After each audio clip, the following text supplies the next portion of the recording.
Viendo el... Otra vez. Buenas tardes, compañeras y compañeros. Sean bienvenidos a esta nueva sesión del Seminario de Marxismos Latinoamericanos y Caribeños que ha estado impartiendo nuestro compañero, el doctor Lautaro Rivara. En esta ocasión, en la sesión número 8, Lautaro nos hablará un poco de el marxismo y lo nacional popular. Un gusto saludarte nuevamente, Lautaro. Bueno, el micrófono es tuyo para que inicies en cuanto lo desees.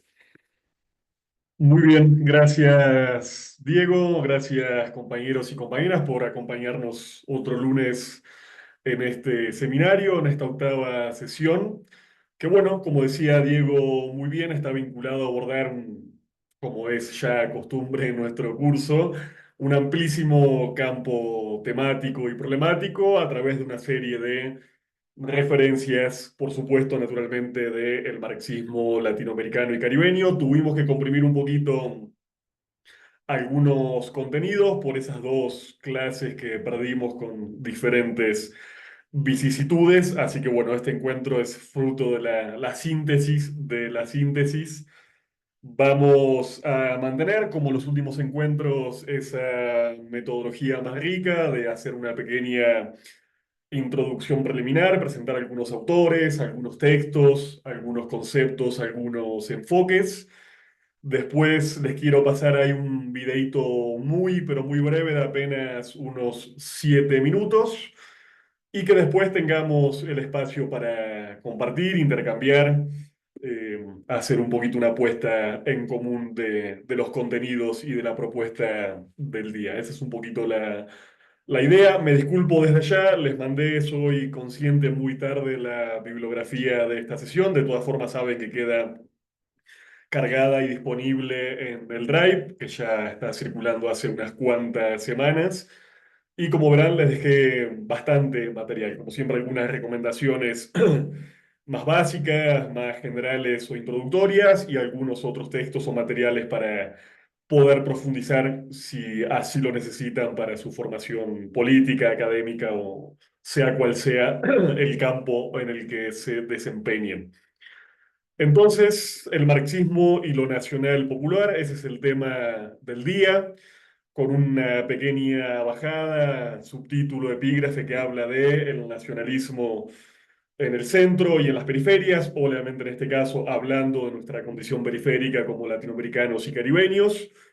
También, obviamente, el debate en torno a el antiimperialismo tan fundamental en la historia y en la actualidad de nuestro continente, y una serie de consideraciones, un poco de filiación gramsciana en torno al debate de la cultura nacional y puntualmente el rol de los intelectuales. Esa es más o menos la presentación general de este encuentro.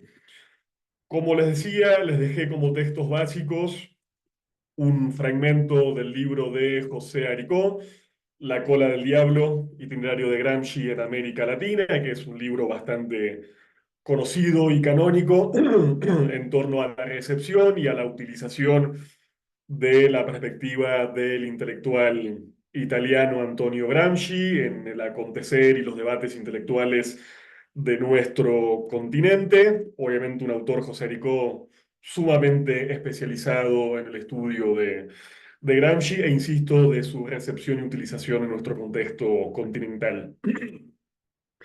También le dejé un texto de Agustín Cueva, un marxista ecuatoriano que ya mencionamos, quizás algo brevemente. Si recordarán cuando discutimos en torno a esta periodización del marxismo en América Latina y el Caribe que nos ofrecía Michel Lowing, periodización que un poco discutimos, complejizamos o cuando no impugnamos desde la lectura de este interesantísimo marxista ecuatoriano que no me voy a cansar de recomendar. En este caso se trata de un artículo cuyo título es Cultura, Clase y Nación.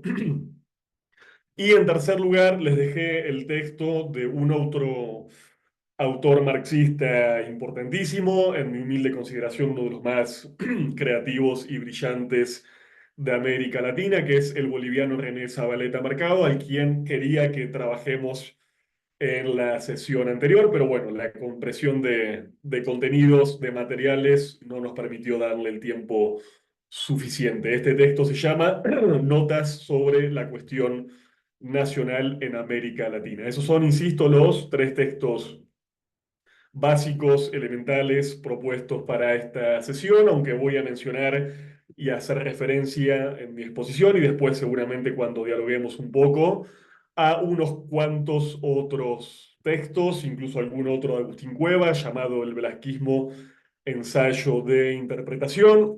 También les dejé algún otro texto de Zabaleta Mercado. Tenemos una de las tesis que ya mencionamos en la sesión anterior, que José Carlos Mariátegui presentó hacia la Conferencia de los Partidos Comunistas Latinoamericanos en el año 1929. Esta tesis se llama Punto de vista antiimperialista y también les dejé un texto de factura propia que se llama Temas para una revisión crítica de la intelectualidad latinoamericana contemporánea y algunas cositas más que creo que sí, ya en este caso van a quedar por fuera de lo que podamos abordar. Sin embargo, como siempre, la idea es que les quede un archivo, una pequeña biblioteca a la cual poder recurrir cuando lo necesiten o sea de su interés. Disculpen que esté con poquita voz. Bueno, vamos a empezar entonces con esto de lo nacional popular. Primero hay que decir que estamos hablando de una categoría de origen gramsciano, tanto cuando hablamos de lo nacional popular como de la voluntad nacional popular. No voy a profundizar en esto. Si no tengo mal entendido, vos me corregirás, Diego. Ahora mismo el INFP está desarrollando un curso de formación sobre la obra de Antonio Gramsci, este marxista, político, filósofo italiano tan, pero tan brillante, originario de la isla de Cerdeña, que tuvo, por supuesto, un impacto muy, pero muy importante en nuestra región. Algunas primeras noticias sobre su obra y su acción política que llegan en torno a la década del 20, de hecho de la mano de otro gran marxista que ya trabajamos en la clase anterior, José Carlos Mariátegui, el intelectual y político peruano, pero que sobre todo va a ser recibido de manera más o menos masiva, un poco más profunda y sistemática en torno a la década del 60 y sobre todo a partir de la década del 70 del siglo XX. Entonces, insisto, no tenemos ni el tiempo ni tampoco quiero profundizar porque no es en general un autor Gramsci que sea ajeno al bagaje político e intelectual de las militancias y que incluso también es trabajado desde hace bastante tiempo en la academia, o por lo menos en los sectores críticos de la academia. Cuando Gramsci habla de lo nacional popular, está hablando de varias cosas. Primero, en torno a las relaciones establecidas en una sociedad determinada entre las categorías intelectuales y el conjunto de la población, las clases populares, las clases trabajadoras. Esta idea de la voluntad nacional popular busca explicar históricamente cómo se constituye una nación y sobre todo cuáles son las posibilidades de transformación en clave socialista en países periféricos. Obviamente, Gramsci partía de pensar la situación periférica, sobre todo de la Italia meridional, más atrasada, más pobre, de características más campesinas, pero por supuesto estas características de atraso regional que Gramsci pensó para el caso de Italia es muy pertinente para pensar la situación colonial general del conjunto de nuestro continente. Entonces no es extraño que Gramsci haya generado y siga generando tanto interés a través de enfoques como estos. Entonces, Gramsci nos permite pensar cómo estas clases sociales se nacionalizan y cómo constituyen o no, de forma completa y parcial, una especie de unidad histórico y política. En esto, como en prácticamente toda la obra de Gramsci, estamos en presencia de una concepción, digámoslo así, fuertemente historicista. Gramsci particularmente va a pensar en términos del Risorgimento italiano y sobre todo el proceso de unificación nacional y estatal de la Italia contemporánea y va a pensar y estudiar cómo en ese proceso se produce una especie de fractura o distanciamiento entre las clases populares y las categorías intelectuales. y va a acuñar otro concepto muy importante que es el de revolución pasiva, que también ha sido utilizado y de hecho es utilizado en términos contemporáneos para el análisis de diferentes procesos de nuestro continente. Y esta revolución pasiva de alguna forma se refiere a cómo se dan procesos de modernización capitalista que podríamos llamar desde arriba, comandados por las clases dominantes, justamente con una acción más o menos pasiva de parte de las clases populares. Insisto, ¿no? Hablamos de una serie de categorías y de enfoques todavía muy, pero muy utilizados. Entonces, las dos preguntas que Gramsci elabora de manera paralela es cómo se puede realizar la nación y además cómo se puede en estas naciones construir el socialismo. ¿Cuáles son, en suma, las condiciones para que se desarrolle una voluntad colectiva de tipo nacional popular? Bueno, para esto Gramsci va básicamente a barrer y revisar el conjunto de la historia italiana, insisto, desde una matriz fuertemente historicista. Y va a llegar, casualmente no, a un diagnóstico muy parecido al que podríamos hacer en América Latina, a encontrar una especie de ausencia de una clase dominante autónoma, como sigue sucediendo en la actualidad. Va a identificar un Estado débil, va a identificar relaciones de dependencia intelectual entre estas clases dominantes y la de otra serie de países y sobre todo fenómenos de democratización muy relativos o muy incompletos. Y también una especie de falta de carácter nacional de una serie de instituciones políticas, notablemente de aquellas que orbitan en torno al Estado, que tienen poca raigambre en el sustrato popular de los respectivos países, ¿sí? En ese sentido, insisto, Gramsci nos va a hablar de esta Constitución Nacional, llegando a un diagnóstico que es bastante, pero bastante pertinente. En ese sentido, la comunidad nacional aparece como un proyecto todavía inconcluso, todavía por realizar.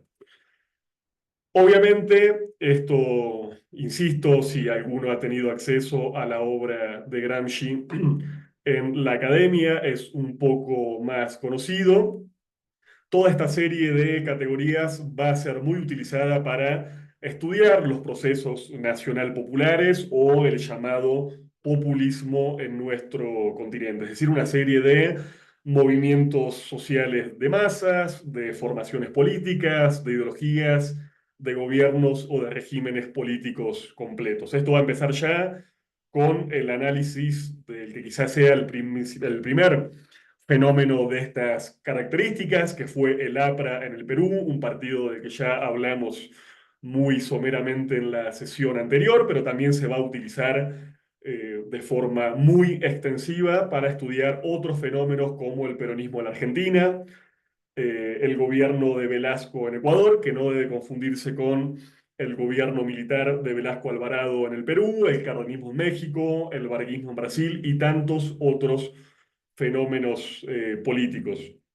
En general, y esto nos lo dice Aricó, esta serie de procesos y de gobiernos y de regímenes políticos fueron leídos por un marxismo más o menos ortodoxo como fenómenos de falsa conciencia, como estrategias de manipulación política de parte del Estado o de los gobiernos respecto a las clases populares. Y no van a ser leídas o no lo van a hacer hasta que se produzca cierta interrelación entre las tradiciones marxistas y las tradiciones nacional populares como fenómenos más bien de autoconstitución de las clases populares. Insisto, esta serie de categorías, esta definición de procesos nacional populares o populistas tienen un uso bastante, pero bastante ambiguo y sobre todo el concepto de populismo, como bien saben, suele utilizarse con una connotación descalificadora o peyorativa que en ningún sentido es el enfoque que aquí estamos adoptando. Entonces, esta perspectiva de Gramsci tiene de alguna forma la virtud de que nos permite pensar cómo nacionalizar el marxismo y cómo hacerlo sensible y útil de cara a una serie de particularidades tanto locales como nacionales. De alguna forma, diría, Gramsci nos invita a pensar en la nación y sobre todo en la nación en clave popular o en las clases nacionales populares como una especie de punto de partida epistemológico para pensar nuestra realidad. Aquí podríamos discutir, no tenemos tiempo, pero sí quisiera señalarlo muy rápidamente, que José Aricó y otros intelectuales contemporáneos, notablemente de la Argentina, operaron una serie de capturas de la figura y la obra de Gramsci que tranquilamente podríamos discutir, sobre todo una especie de captura culturalista de Gramsci, un poco desalojándolo del análisis marxista, también claramente presente en su obra, de la economía política, y sobre todo una especie de utilización que buscó ser post-leninista o incluso post-marxista, sobre todo a partir de las décadas del 80 y del 90, y sobre todo con la crisis intelectual y moral que produjo la caída del bloque soviético, ¿no? Y también incluso fue utilizado para justificar una serie de salidas políticas socialdemócratas o una especie de búsqueda de una presunta tercera vía entre el capitalismo y el socialismo. Así que si leen este texto van a ver esta especie de capturas o de sesgos y se van a encontrar con un Gramsci quizás un poco blando, culturalista y consensualista, cuando me parece que es una figura que tenemos que poner de vuelta en diálogo no solamente con la tradición marxista, sino también con la tradición leninista de la que Gramsci jamás renegó. Entonces, insisto, nos quedan ahí flotando una serie de categorías muy interesantes, la idea de la reforma intelectual y moral, la crítica gramsciana al sentido común, la propia categoría de hegemonía, muy utilizada, pero a veces no demasiado comprendida en el ámbito académico o incluso la construcción política, o estas otras ideas de la revolución pasiva y la subalternidad. Insisto, conceptos que no tenemos tiempo de profundizar, que pero en todo caso podríamos conversar un poco más en profundidad más adelante. Les comentaba también que tenemos el texto de Agustín Cueva, que va a tener para mí el valor de empezar dando una serie de definiciones clásicas sobre el fenómeno de la cultura. Hablamos de un texto del año 1982, ya tiene unos cuantos añitos, que va a ser algo interesante, que es volver a reunir, insisto, estas diferentes vertientes del pensamiento marxista, la del propio Marx, la de Lenin, la de Gramsci, e incluso citando y estudiando la concepción de Stalin, y básicamente repasando qué hay en términos de presencia o de ausencia de una teoría de la cultura en estas formulaciones clásicas del marxismo. Básicamente lo que Cueva nos va a dejar como definición es esta idea de que, por supuesto, y desde un enfoque marxista, en una sociedad capitalista, en una sociedad de clases, la propia construcción y formulación de la cultura reconoce elementos antagonistas, ¿sí? Podemos identificar elementos específicos de una cultura burguesa o de una cultura tradicional o de una cultura proto-socialista, en el sentido de que, por supuesto, la formulación de la cultura está vinculada a las formaciones económicas y sociales concretas y sobre todo a las estructuras que parten en diferentes clases sociales a nuestras sociedades.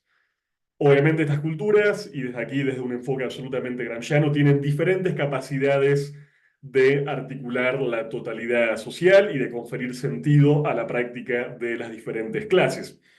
Así, por ejemplo, es muy conocido el estudio de Gramsci sobre el folclore o el sentido común, como una especie de elementos del saber popular que sedimentan y que expresan de alguna forma una amalgama de diferentes niveles y de estratos del sentido. Este sentido popular para Gramsci es sobre todo una concepción que tiene elementos contradictorios y elementos asistemáticos, perdón. Vamos a ver incluso después con el pequeño video que les traje cómo concibe esta idea en la actualidad un teórico como Álvaro García Linera, ex vicepresidente del Estado Plurinacional de Bolivia.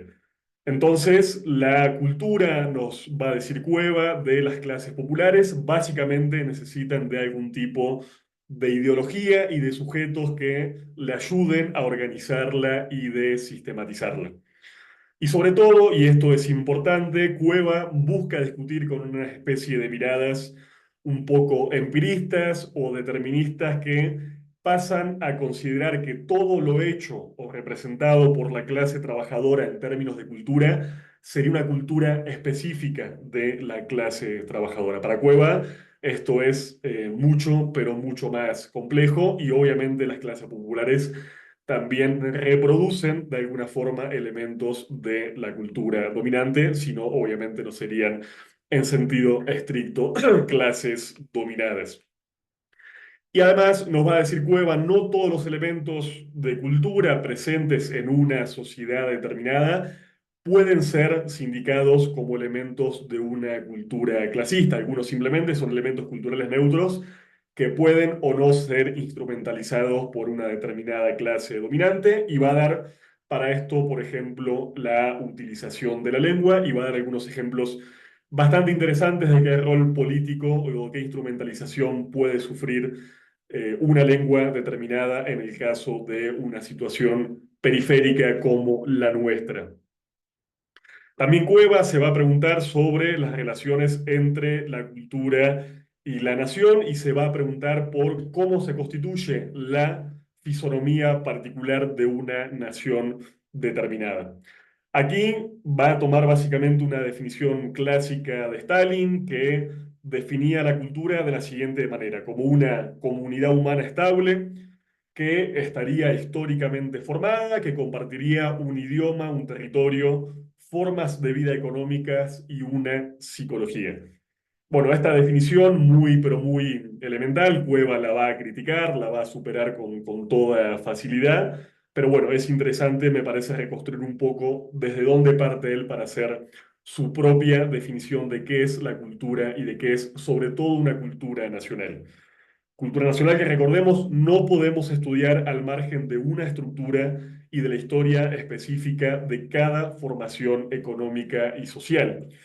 Una formación económica y social que parte de una articulación de diferentes modos de producción que tienen por lo general una única estructura estatal que las regula y que construye un espacio de autonomía relativa. Hablar de una nación es hablar precisamente de un espacio de autonomía que no es total, por lo menos en el caso, insisto, de naciones periféricas como las nuestras.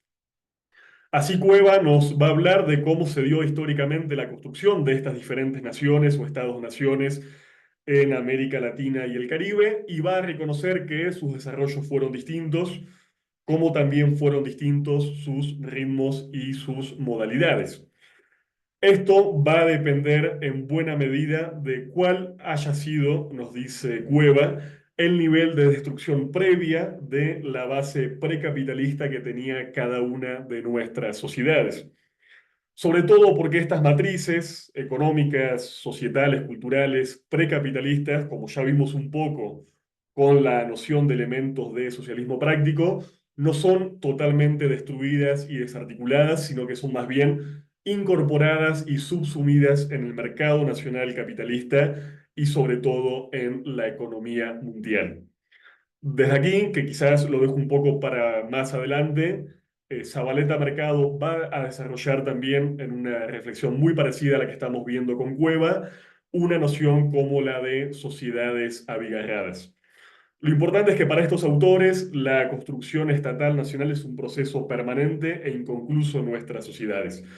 Seguimos encontrando, aún podríamos decir al día de hoy, en pleno siglo XXI, diferentes elementos de heterogeneidad estructural que persisten en diferentes niveles de nuestras sociedades.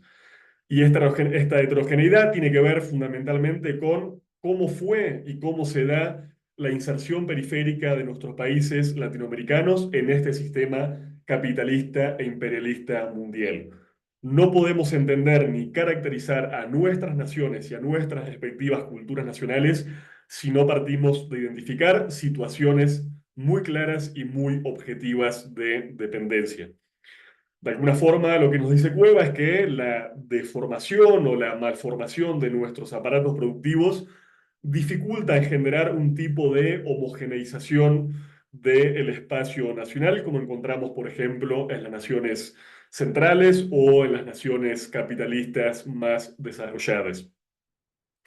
Entonces, insisto, este desarrollo cultural latinoamericano es ante todo desigual y sobre todo nos pone en presencia de una serie de clases dominantes locales que no tienen, y en esto de vuelta estamos en presencia de un concepto gramsciano, la capacidad de ejercer cabalmente una especie de dirección intelectual o moral del conjunto de nuestras sociedades.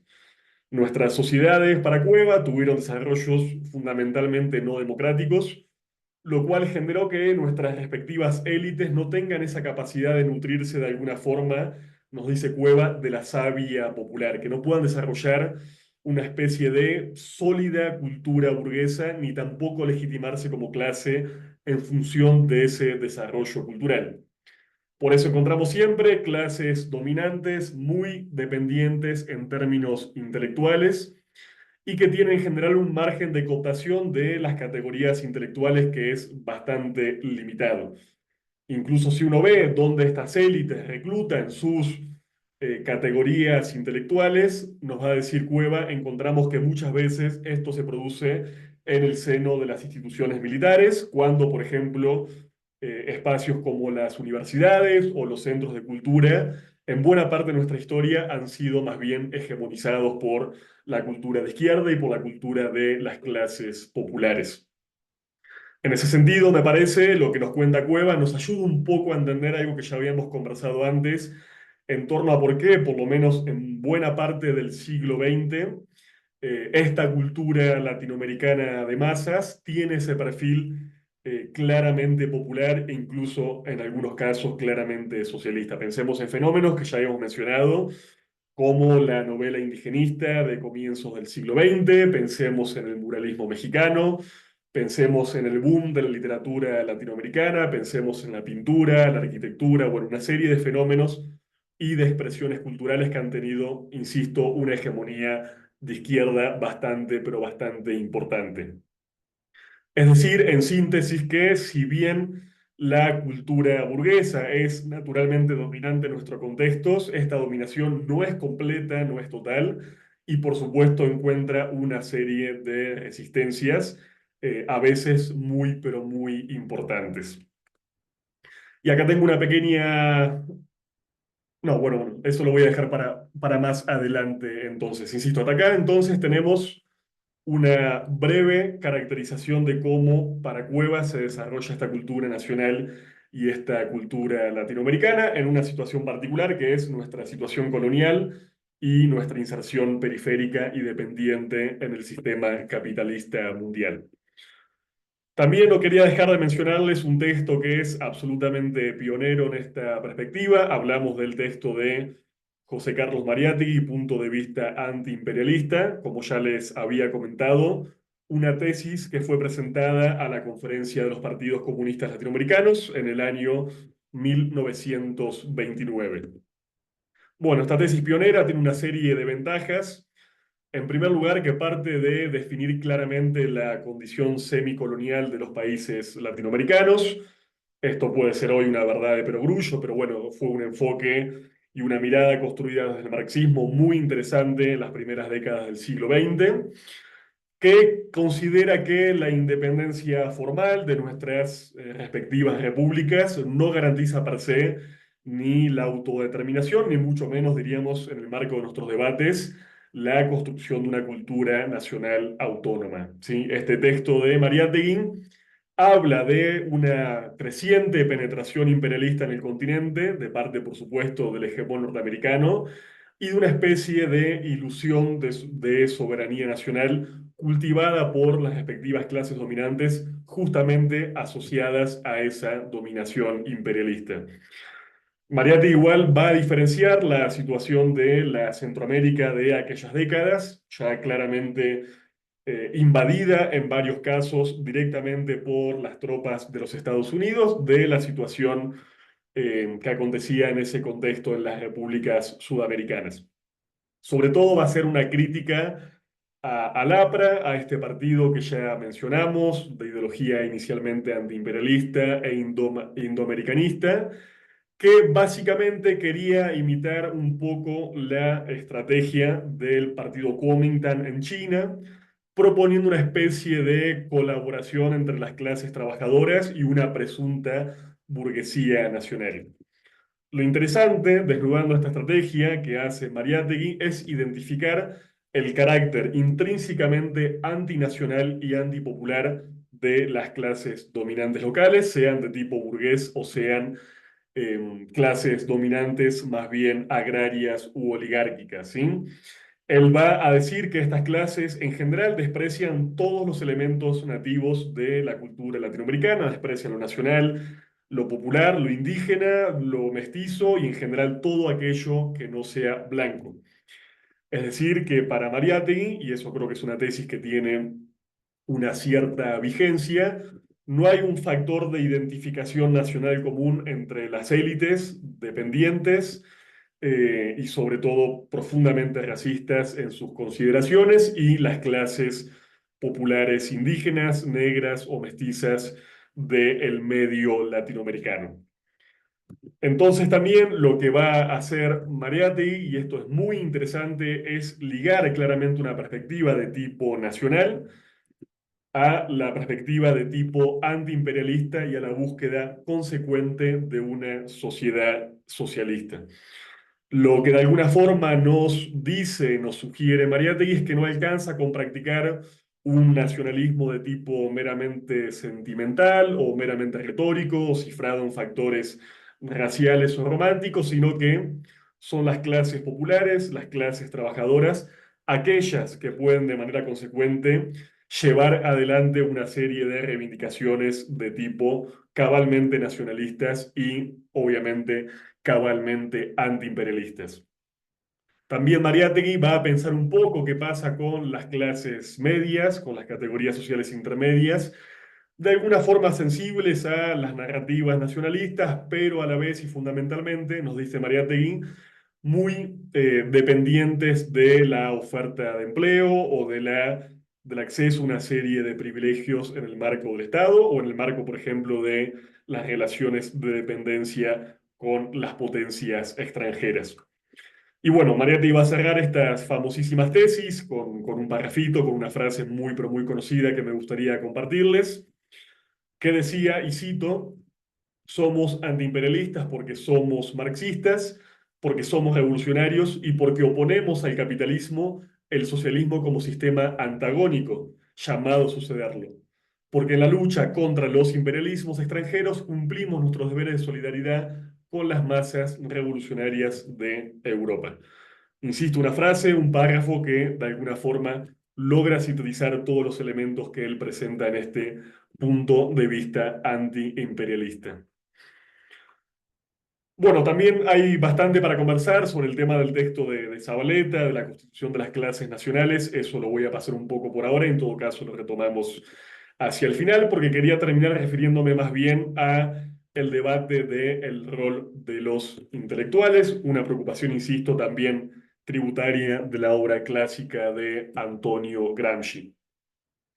Si pensamos en cómo este filósofo, pensador, político concibió a lo intelectual, vamos a ver, podríamos decir, tres definiciones diferentes. Una primera definición es, digámoslo así, de tipo antropológica. Para Gramsci, lo intelectual es una característica inherente a la condición humana, es parte de nuestra propia corporalidad pensante. Así, para el italiano, todo ser humano sería un intelectual sin importar cuál sea la función específica que ocupe en la sociedad de clases o en un modo de producción determinado. Es decir, que no existe el ejercicio del puro músculo despojado de las actividades intelectivas. Gramsci nos decía que si podemos hablar en sentido estricto de intelectuales, no podemos hablar de la existencia de no intelectuales, porque los no intelectuales no existen. Insisto, para Gramsci, en este sentido, y de esta definición antropológica, lo intelectual es una característica común a la especie humana.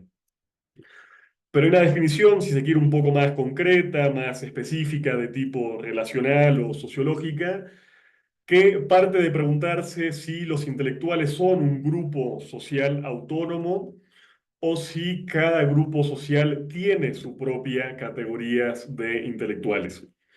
Gramsci, en una distinción muy conocida, va a hablar de intelectuales orgánicos y de intelectuales tradicionales. Estos últimos, de alguna forma, rémoras de ciclos históricos anteriores que terminan ubicándose o no en función de alguna de las clases sociales fundamentales. Pensemos, él da, por ejemplo, cita el caso del clero, de los sectores eclesiásticos. Bueno, nos podríamos preguntar, y sería bastante interesante, cuál fue la función o cuál fue la autonomía de estos sectores del clero latinoamericano que se radicalizan hacia la década del 60 y el 70 y el 80 con el surgimiento de las grandes pastorales de base o con la teología de la liberación. Podríamos, creo, en este caso hablar de eso, de intelectuales tradicionales que de alguna forma terminaron plegándose y volviéndose orgánicos a las clases populares de América Latina. Pero básicamente lo que define en este sentido para Gramsci al intelectual es su organicidad, es decir, su participación, su inscripción en alguna clase social fundamental. Y en ese sentido va a definir una serie de características que para él son propias de los intelectuales orgánicos, que son sobre todo la característica de ser educadores, de educar, de formar a su propia clase social y también de ser organizadores. Y esto me parece un elemento bastante, pero bastante importante, porque en este sentido, para Gramsci, el intelectual no es solamente una persona que produce ideas, podríamos decir hoy que produce tesis, libros, artículos o papers, sino que es una figura que se encarga de todo el proceso intelectivo, ¿sí? Que media entre la idea y la realidad, que se encarga y se aboca a la construcción de una serie de concepciones, pero también, por ejemplo, a disputar un sentido común como el que está presente en el conjunto de las clases sociales y notablemente en las clases sociales populares. En este sentido, y de alguna forma, Gramsci nos va a hablar de una hegemonía, ¿no? De una búsqueda de imponer una serie de correlaciones de fuerza que tiene no solamente elementos ideológicos y consensuales, sino también elementos coactivos. Y esto es muy importante, insisto, para no construir una especie de Gramsci post-leninista o Gramsci anti-leninista. En suma, para Gramsci, cada clase social se dota de sus propias categorías intelectuales para tener una especie de mediación consigo mismas. Y ahí podríamos hacer una tercera definición, que yo llamaría utópica en Gramsci, que se pregunta por cómo sería básicamente el desarrollo de tareas intelectivas en una organización social futura, no clasista, no capitalista y no alienadora. ¿Sí? ¿Cómo sería, insisto, el ejercicio de tareas intelectuales en una sociedad donde no haya una división entre tareas justamente manuales e intelectuales, y en donde estemos en presencia de una sociedad que se pueda desarrollar de manera libre, colectiva y comunitaria.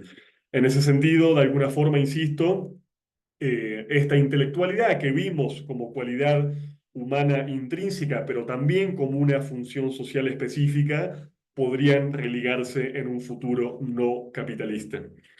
Lo clave aquí, para que nos quedemos con esta idea general, es que lo que define para Gramsci a los intelectuales, y en este caso estamos hablando puntualmente de los intelectuales nacionales, no es la función específica que emplean. No tiene que ver con si son comunicadores, o si son investigadoras, o si son artistas, o si son miembros del clero. Lo que define a los intelectuales es su ubicación en un sistema de relaciones, que por supuesto en una sociedad capitalista es un sistema de relaciones de clases. No es en lo específico, no es en lo técnico, no es en la particularidad de la actividad intelectual que tenemos que encontrar su definición, sino, insisto, en estas relaciones sociales antagónicas en las que los intelectuales se inscriben. Entonces, para Gramsci podríamos decir la organicidad o no a una determinada clase social no es una posibilidad, es una especie de disyuntiva de hierro que parte de una realidad estructural que no podemos soslayar. Les traje, y capaz para ir cerrando, después en todo caso podemos, insisto, volver a lo de Zabaleta, que no lo abordé todavía, un pequeño videíto de Álvaro García Linera que me parece interesante para pensar un poco en esta mirada gramsciana actualizada a nuestros debates y desafíos del siglo XXI.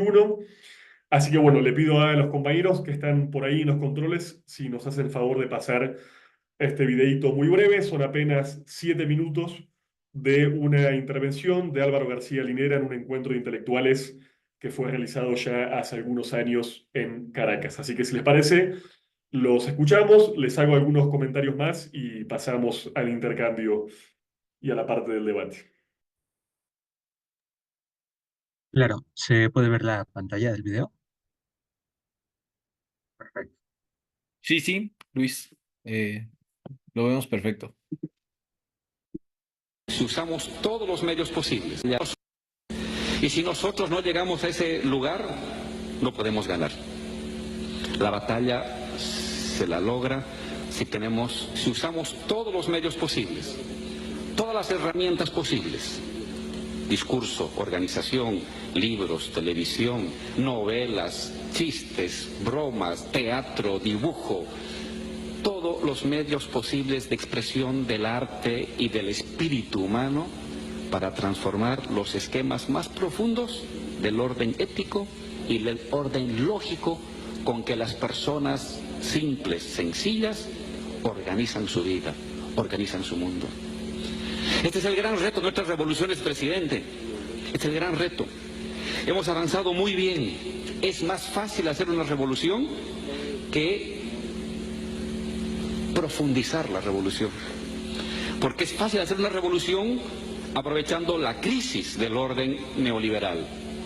Pero es mucho más difícil anular el orden neoliberal en el espíritu, en el habla, en la ética, en la forma de organizar cotidianamente la vida cotidiana, en el sentido común, pues.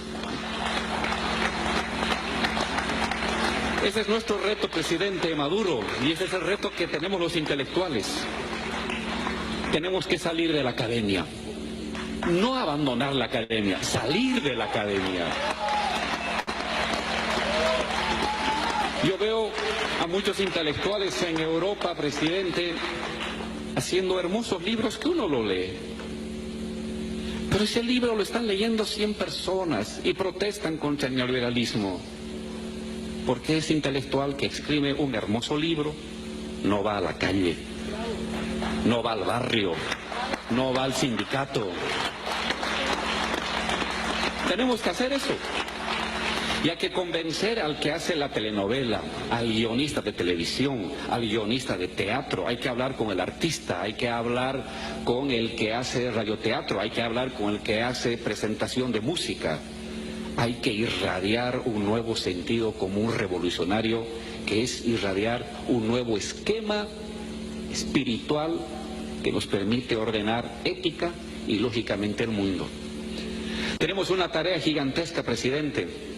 Esa es la manera en que el intelectual debe comprometerse. Usar todos los medios posibles, usar todas las vías posibles, usar todas las herramientas posibles para desmontar el viejo orden lógico y ético del mundo y para introducir las pautas de un nuevo orden lógico y ético del mundo. La escuela, la radio, la televisión, la universidad, los debates, las reuniones, la academia, los sindicatos, los barrios, las reuniones entre amigos, el teatro, el dibujo, absolutamente todo. Solamente si los intelectuales asumimos este reto multifacético, multiforme y absolutamente diverso, la batalla para enfrentar esta monstruosidad que hoy día nos domina va a poder ser posible de llevar a cabo su triunfo. Tenemos aquí un continente emancipándose. Tenemos una Venezuela heroica que comenzó este proceso de transformación del continente revolucionario y que abrió brecha para que luego viniera Brasil, Ecuador, Bolivia, Argentina, y no la podemos dejar sola. Nos estamos jugando la vida de la revolución latinoamericana en Venezuela.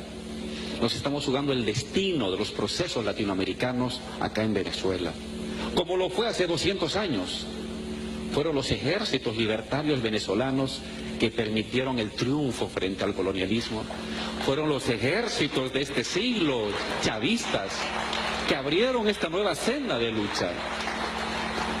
Nuestro compromiso con usted, presidente Maduro, nuestro compromiso con el presidente Chávez, nuestro compromiso con el valiente, abnegado, sacrificado y sencillo pueblo venezolano, como intelectuales, tiene que ser eso: escribir, pero más allá de escribir, difundir, transformar, ir absolutamente a todos los medios posibles de la vida cotidiana para llevar lo que sabemos hacer, ideas.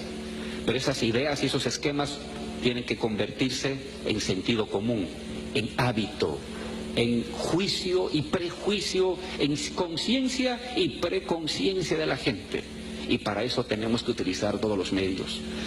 Presidente Maduro, somos luchadores de palabras y de símbolos.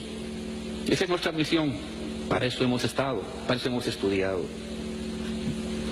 Lo que usted hace en la lucha cotidiana, lo que el presidente Evo hace en la lucha cotidiana, lo que el presidente Correa hace en la lucha cotidiana, con las medidas económicas, con las medidas políticas, tienen en estos otros guerreros de los símbolos y de las palabras a gente comprometida que aprende de ustedes y que quiere llevar lo que ustedes hacen más allá del decreto y de la ley. Queremos llevarlo aquí adentro, en el espíritu de cada ama de casa, en el espíritu de cada obrero, en el espíritu de cada vecino, en el espíritu de cada vendedora del mercado, en el espíritu de cada joven que va al colegio y a la universidad. Si eso se complementa entre lo que hace el gestor de políticas revolucionarias y el gestor de símbolos revolucionarios, esto se vuelve indestructible. Estamos para eso, para continuar la labor que ustedes están llevando adelante. Tiene aquí a sus seguidores, presidente. No está solo. Han hecho mucho ustedes. Desde Bolivia, con profundo cariño, con profunda admiración y respeto y compromiso por esta querida Venezuela que encendió la llama del siglo XXI. Aquí estamos para dar batalla en todos los niveles. Muchas gracias, presidente.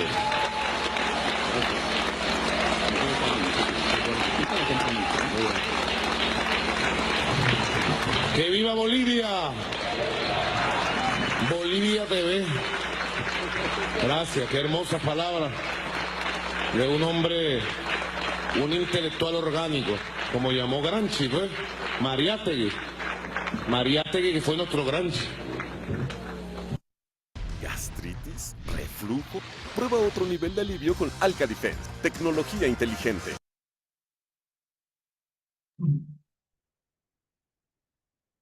Muy bien. Bueno, compas, para ir cerrando la introducción, insisto, pasar al debate. Les dejaba ese pequeño testimonio porque creo que es interesante y actualiza bien en términos del siglo XXI cuáles son los desafíos y los debates de una intelectualidad nacional. De vuelta, cuando hablamos de intelectualidad no hablamos de académicos o eruditos, sino de las funciones intelectuales y organizativas y pedagógicas que desempeña hoy cualquier militante político y popular en cualquier punto de América Latina y el Caribe. Básicamente, el enfoque entonces del día de hoy a lo que nos aportan tanto la obra del ecuatoriano Agustín Cueva, del boliviano Zabaleta Mercado, del propio Linera o de José Carlos Mariátegui, es pensar, insisto, cuáles son las posibilidades y las dificultades de constituir la nación en situaciones periféricas, ¿sí? Y eso lo podemos ver claramente con Zabaleta Mercado. Si bien está claro que el mercado capitalista, y eso ya lo habíamos conversado desde la sesión que dedicamos a Oliver Cox, es una gran fuerza que compulsivamente tiende a homogeneizar territorios, formas de producción y formas de vida, podemos ver que ese proceso no se da de manera total en todos nuestros países. De hecho, es uno de los aportes interesantes del texto de Zabaleta, es pensar incluso las propias diferencias internas que tenemos en diferentes países latinoamericanos a la hora de constituir alguna forma de unidad política y estatal. No es lo mismo, evidentemente, poblaciones que tienen grandes mayorías indígenas o afrodescendientes, que otras que tienen grandes mayorías blanco-criollas. Tenemos niveles de desarrollo económico y productivo diferentes y tenemos, insisto, una serie de particularidades y dificultades para construir una nación en términos de un espacio de autonomía y de autodeterminación. Es eso, insisto, el problema al que nos invitan a acercarnos estos intelectuales y sobre todo para pensar los posibles encuentros y también desencuentros entre la tradición marxista y una serie de fenómenos que podemos definir como nacional populares, con los cuales el marxismo de nuestro continente no siempre se ligó de la mejor forma ni de la forma más inteligente. Al respecto, les dejé ahí solamente para mencionarles como bibliografía complementaria, les decía un ensayo de Agustín Cueva sobre el fenómeno de los gobiernos velasquistas en Ecuador, que creo que es un ejercicio y un texto muy interesante para pensar cómo desde una matriz marxista de análisis se puede pensar con profundidad y con inteligencia una serie de fenómenos que no solamente se dieron, por supuesto, en el Ecuador, ya mencionamos el caso de Brasil, de México, de Perú, de la Argentina y de tantos otros países, que, insisto, a veces no fueron bien comprendidos y fueron leídos como simplemente fenómenos de cooptación, de manipulación o de falsa conciencia. Ese ensayo de Cueva, con el ejemplo concreto del blanquismo, es un ensayo, me parece, bastante interesante, aunque podríamos compartir otra serie de textos elaborados desde el marxismo nacional argentino, por ejemplo, para analizar fenómenos como el peronismo. Lo importante, insisto, es volver a ligar la cuestión de la nación con la ubicación objetiva de nuestras repúblicas en el mercado capitalista mundial y de pensar en ese sentido el rol social concreto de cada una de las clases sociales y en particular de las categorías intelectuales. Esta es la invitación del encuentro. En torno a eso los aportes que estamos conversando. Bueno, algo más y para cumplir con nuestra metodología, si les damos micrófono abierto, empezamos a conversar e intercambiar Muchas gracias, Lautaro, por tu presentación. Y pues bueno, esperamos que los compañeros levanten la mano, nos hagan llegar sus preguntas o comentarios por aquí en el chat. Como no hay ninguna ahora, quisiera aprovechar para plantearte algo, Lautaro. Y es que a mí me parece interesante los años en que, por ejemplo, Mariátegui plantea el problema de la cuestión indígena, porque pues al otro lado del mundo se vive una problemática relacionada a la vinculación del Estado a la emergencia del monopolio, a su desarrollo, despliegue, etcétera, etcétera.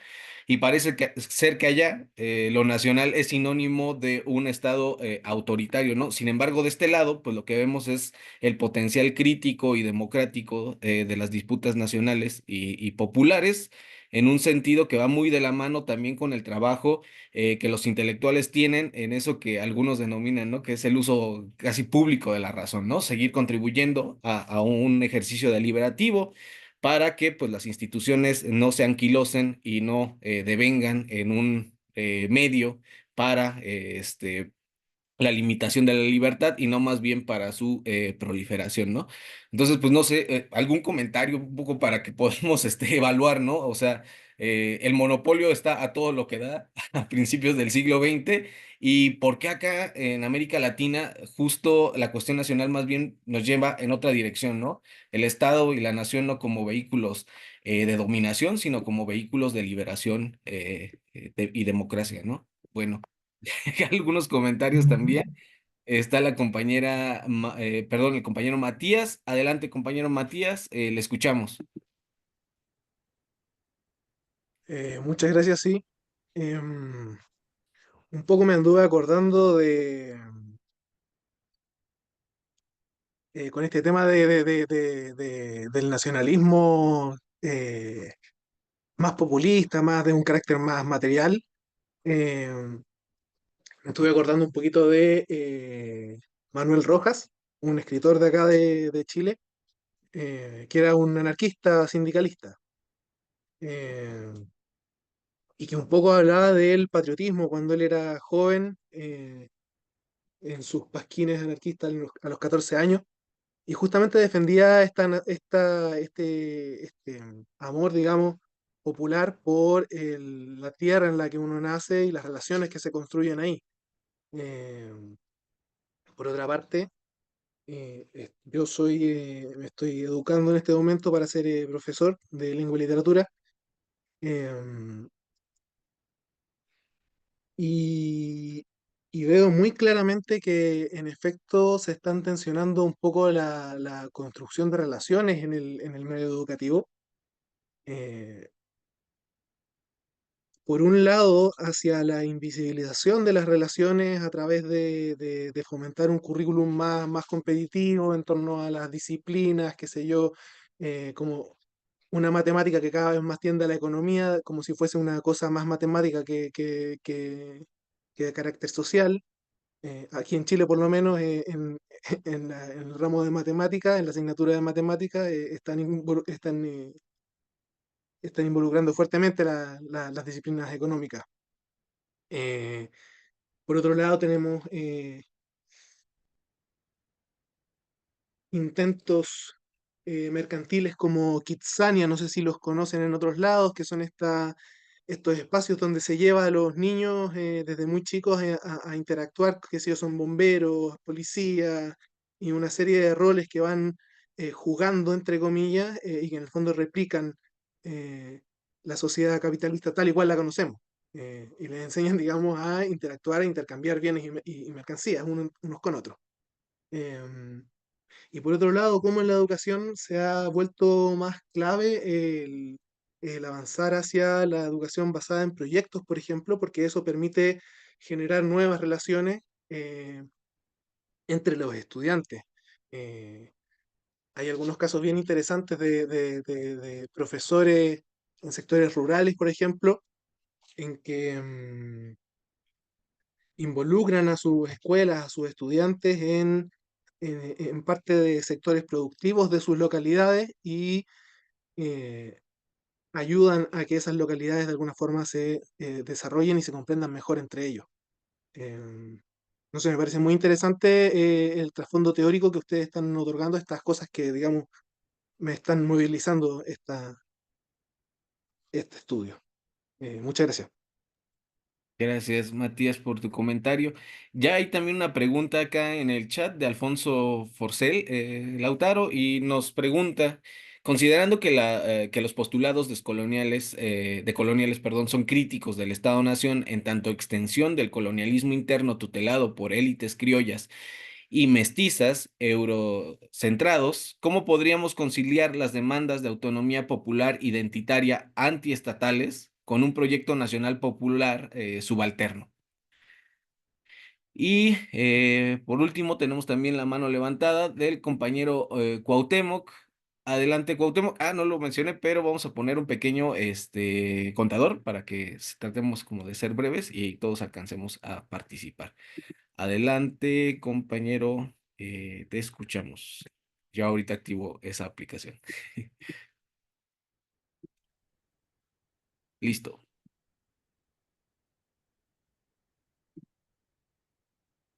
No te escuchamos. No, todavía no. ¿Ya? Ya, listo, ahora sí, ya te Ok, escuchamos. es que estaba fallando un poco mi sistema de web. Yo soy nuevo en la sesión, ya había visto la publicidad, pero hasta ahorita me pude conectar. Ahorita me pareció interesante este debate de nacionalismo y, bueno, sobre todo la necesidad de entender la cultura.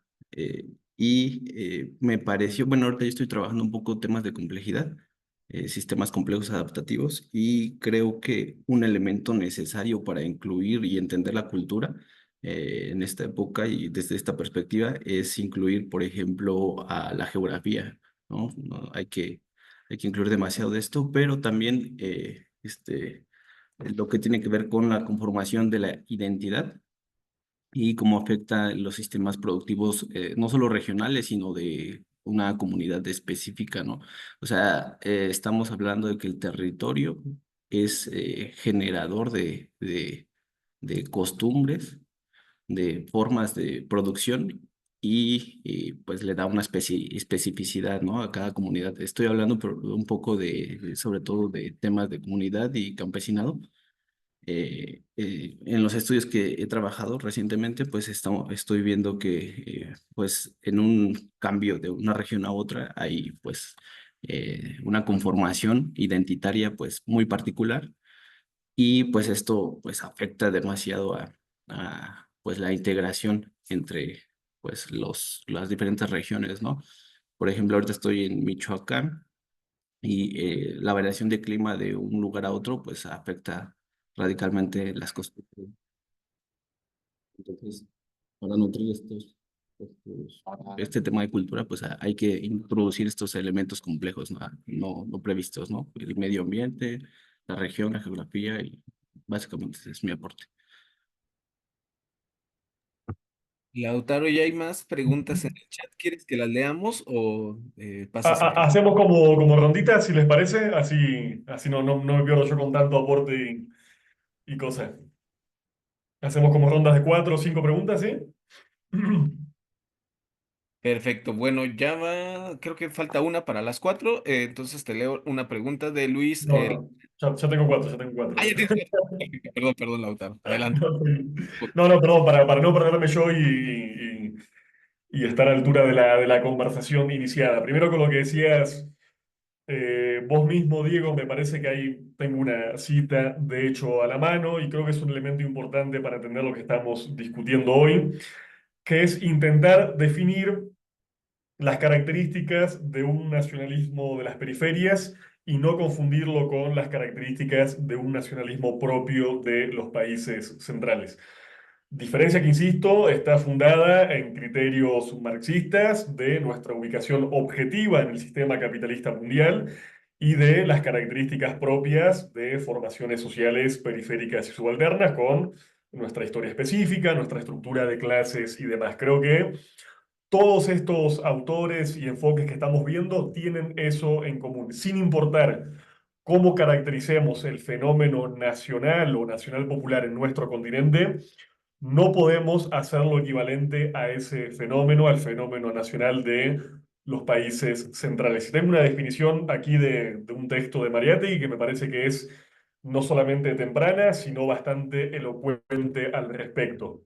Decía Mariátegui: el nacionalismo de las naciones europeas, donde nacionalismo y conservatismo se identifican y circunstancian, se propone fines imperialistas. Es un nacionalismo de tipo reaccionario y antisocialista. Pero el nacionalismo de los pueblos coloniales en términos económicos, aunque se vanaglorien de su autonomía política, tiene un origen y un impulso totalmente diversos. En estos pueblos coloniales, el nacionalismo es revolucionario y puede, por ende, que concluya con el socialismo.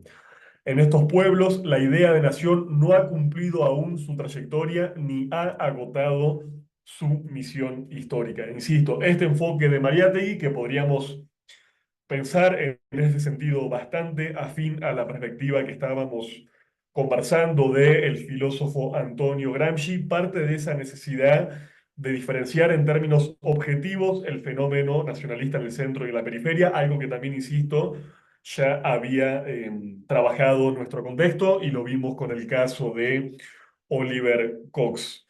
Lo importante también me parece de estas perspectivas marxistas es poder historizar el hecho nacional. Lo digo porque hay tuvimos vertientes de ciertos nacionalismos populares, nacionalismos de tipo culturalista, que de alguna forma tendían a hacer de la nación o de la cultura nacional una especie de identidad metafísica, que podríamos definir con esta idea del ser nacional, como si hubiera una mexicanidad o una bolivianidad o una argentinidad, una peruanidad naturales, intrínsecas y transhistóricas. Yo creo que en estos casos, con estos enfoques tan claramente historicistas y también económicos y sociológicos, estamos partiendo de historizar ese hecho nacional, que no siempre es igual a sí mismo, que depende de una estructura de clases. Y así, por ejemplo, en ese sentido, un texto como el que les dejé de Zabaleta Mercado habla de los momentos constitutivos de una nación, de diferentes momentos constitutivos. Para Zabaleta Mercado, las naciones no se construyen de una vez para siempre, sino que permanentemente son reformuladas y renegociadas. Lo mismo va a pasar con cualquiera de los elementos culturales que podamos considerar que le dan un perfil particular a una nación determinada. Volvamos a esa idea clásica y tan fácilmente controvertible de Stalin, de que la nación es la comunidad de territorio, de historia, de lengua, de vida económica, de psicología, etcétera, etcétera, etcétera. Bueno, eso lo podemos discutir e historizar muy fácilmente. Y en este caso, por ejemplo, Zabaleta Mercado nos ponía el ejemplo de la lengua quechua en el caso de la Bolivia. Bueno, la lengua quechua no tuvo la misma significación nacional o prenacional en cada uno de los momentos de la historia boliviana o de la historia colonial. En el caso del Tahuantinsuyo fue una lengua de la expansión cultural y civilizatoria de los incas.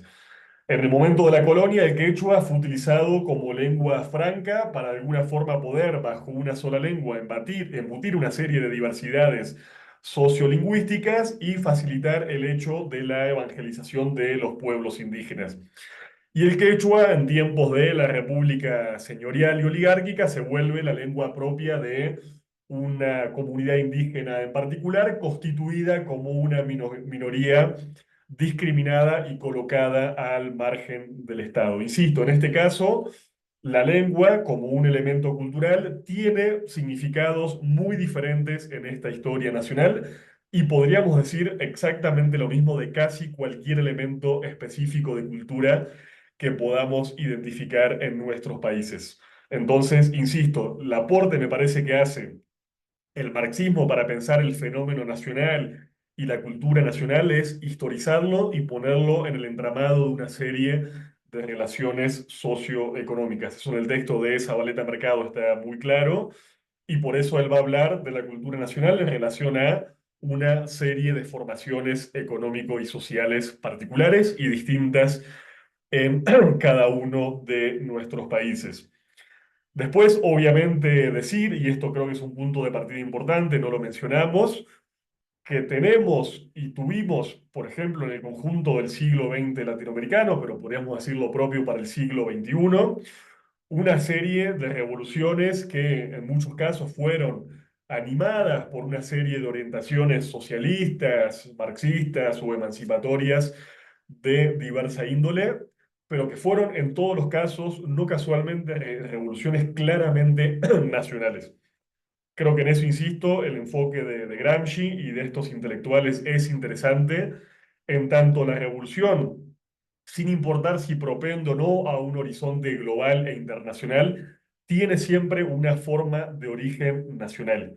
Uno podría decir la Revolución Cubana fue una revolución tercermundista, antiimperialista, propia del sur global, pero no podríamos negar a la vez que fue una revolución clara y estrictamente cimentada en una memoria nacional popular cubana que viene de los tiempos de José Martí, la revolución de Céspedes y demás.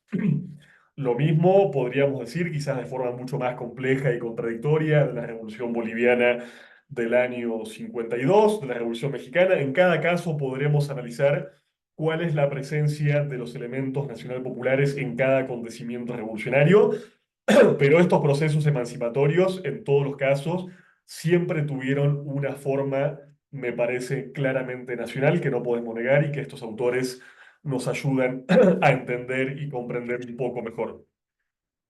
Después, en relación a lo que decía Alfonso sobre los postulados decoloniales, las perspectivas de el colonialismo interno, que yo quería que las trabajemos. Sinceramente, no sé si tendremos la posibilidad y el tiempo. Me interesaba verlo, por ejemplo, a través de figuras como no solamente Pablo González Casanova en el caso de México, sino también de Silvia Rivera Cusicanqui en el caso de Bolivia.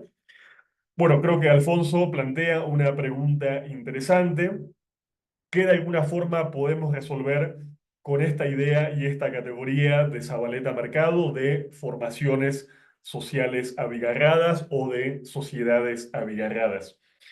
¿Qué es lo que estudia Zabaleta para el caso puntual de Bolivia? Pero creo que es interesante para pensar otros contextos nacionales. Bueno, decíamos que efectivamente el capitalismo es una gran fuerza de homogeneización compulsiva de formas de producir, formas de vivir a nivel global.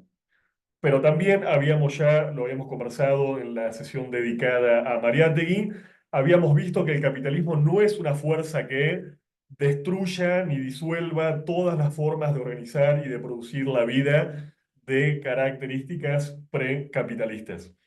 Ya desde los tiempos de la implantación de una economía capitalista de tipo colonial, que vimos por ejemplo con Sergio Bagú y otros autores, sabemos que una serie de formas de organizar la vida no fueron destruidas ni por la colonia, ni tampoco después por la República, sino que más bien fueron subsumidas en el marco de una estructura capitalista tendencialmente nacional o claramente global. Estoy hablando, por ejemplo, y lo habíamos visto con Mariette, insisto, de las comunidades agrarias indígenas que preservan formas de relacionarse con la naturaleza, relaciones de solidaridad, formas de producir, formas de posesión de la tierra que claramente no son moderno capitalistas y que, nos dice Zabaleta Mercado, en diferentes grados sobreviven en cada una de nuestras repúblicas.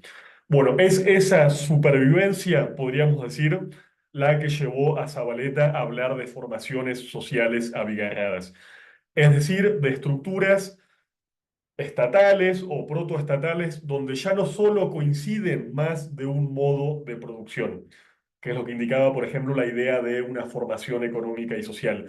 No es solamente, nos dice Zabaleta, que en la Bolivia del siglo XX convivan relaciones productivas de tipo serviles o semiserviles, capitalistas modernas o protoesclavistas o agrarias y comunitarias.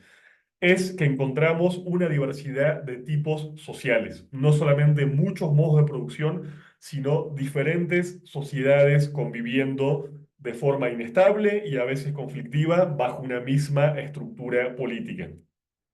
Por eso, Zabaleta Mercado va a hablar, para el caso de Bolivia, pero insisto, es interesante pensarlo en otros contextos y en otros países, de estados aparentes. ¿Qué tipo de Estado, qué tipo de estatalidad tenemos cuando, por ejemplo, el 60% de la población de un país es indígena y rige su vida con ciertos niveles de autonomía y con formas de vida, insisto, que vienen desde antes de la implantación del capitalismo?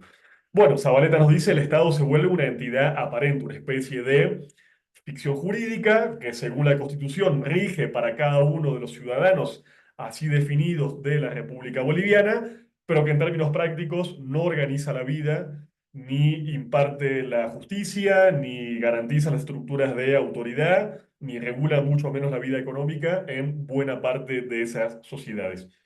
Por eso Zabaleta, insisto, habla de sociedades abigarradas.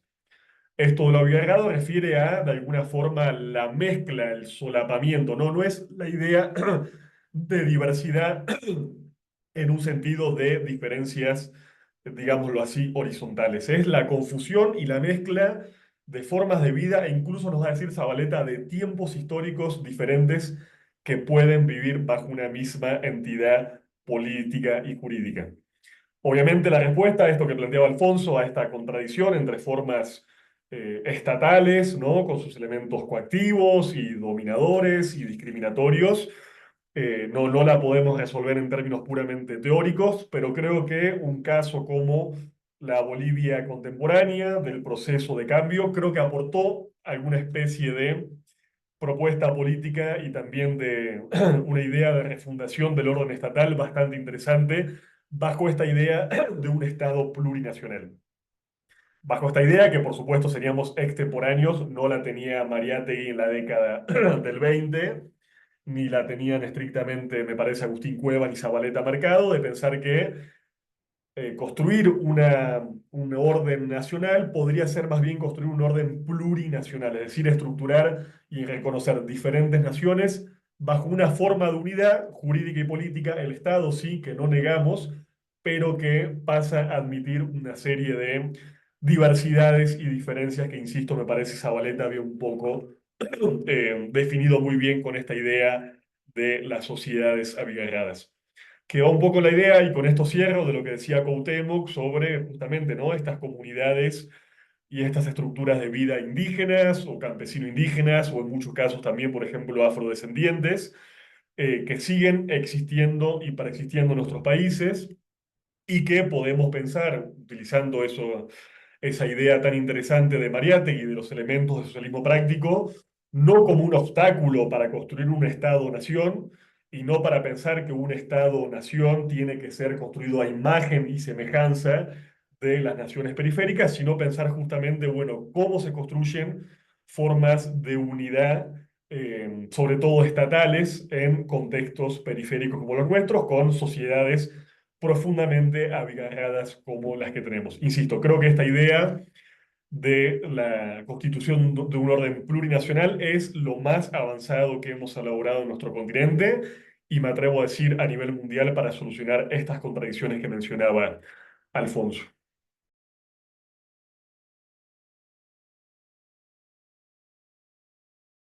Gracias, Lautaro, por las respuestas. De hecho, creo que ya abonas algunos elementos para también la discusión que los compañeros están planteando en el chat. La siguiente pregunta es de Luis Lascano y el compañero Luis nos pregunta: ¿en qué medida la primer ola progresista en América Latina puede ser entendida como un fenómeno nacional popular? Miguel Díaz nos pregunta si el concepto de nacional popular de Zabaleta puede aplicarse hoy a México. Podría decirse que es un concepto marxista o más bien liberal o propio de otros sistemas teóricos ajenos al marxismo. Hay aquí estos no son preguntas, son más bien valoraciones, entonces las voy a leer de seguido. De Quirinco Francisco Tayano, dice: la primera ola progresista era un progresismo más nacionalista y crítico con las élites, mientras que la segunda ola hemos visto un progresismo que en muchos casos quiere ser complaciente con las élites y buscar ser políticamente correcto, a lo Boric. Juan José Tealdi dice: para no ocupar espacio, hago bueno, ¿cómo analiza Lautaro la popularidad cómo analizarías tú, Lautaro, la popularidad de personajes como Milei, Bolsonaro o Bukele? En el caso particular de Argentina, se instala con fuerza en una sociedad que durante el siglo XX tuvo un importante estado de bienestar y tenemos además la mano levantada del compañero, me parece que César, no alcanzó a ver bien tu nombre, compañero, pero te damos la palabra. Sí, Adelante. muchas gracias, Diego. Es César, César Correa, es que no pude cambiar el nombre. Pero bueno, voy al grano. Son simplemente tres aportes, un comentario y dos preguntas.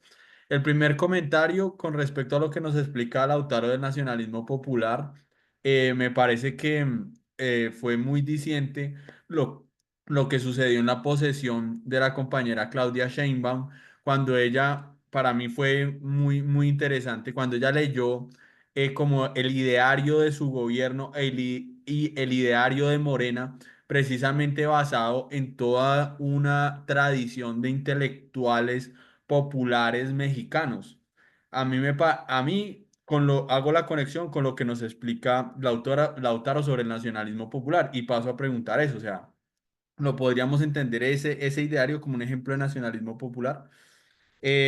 Segundo punto, y es, hay algo muy interesante que plantea Marx en la ideología alemana. Si me permiten, comparto aquí pantalla o les leo, y es que es un pasaje muy conocido y dice más o menos así, y es, las ideas de de la clase dominante son las ideas dominantes en cada época, o dicho en otros términos, la clase que ejerce el poder material dominante en la sociedad es al mismo tiempo su poder espiritual dominante.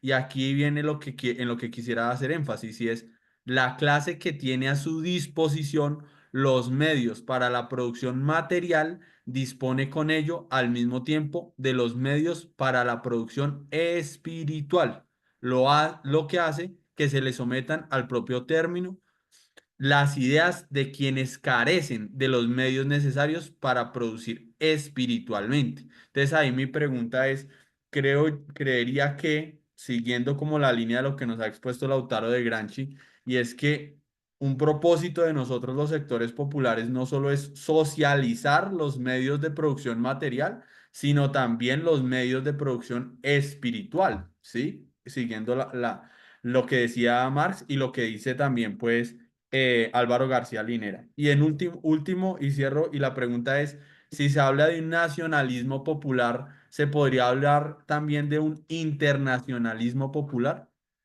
Ya. Gracias, César. Creo que con esta intervención cerramos la ronda de 4, Lautaro. Entonces, adelante. Muy bien, compas, muchas gracias. De veras muy, muy interesantes las intervenciones. Algunas de las que están en el chat, como las leyó Diego, no llegué a anotar. Disculpen quién fue quien las formuló respectivamente, salvo la pregunta que anoté que fue de Luis. A ver, si la primera ola progresista de América Latina y el Caribe puede pensarse o no como una serie de fenómenos nacionales populares, no solamente puede, sino que muchísima gente se ha dedicado a analizar el fenómeno desde esta perspectiva, sea desde un clivaje más o menos gramsciano o no, o bien retomando viejos criterios y elementos del nacionalismo popular o del nacionalismo revolucionario del siglo pasado. Se ha hecho y creo que por lo menos en algunos casos, me parece indudable que estos procesos han expresado una especie de constitución de una voluntad nacional popular. Les mencionaba el caso de Bolivia. Me parece que Bolivia, antes de ese proceso de cambio, nunca en su historia larga, tuvo algo tan parecido y que podríamos definir tan cabalmente como una cultura nacional, o aún así si lo definimos como una cultura plurinacional, digamos. Creo que nunca en la historia del Estado boliviano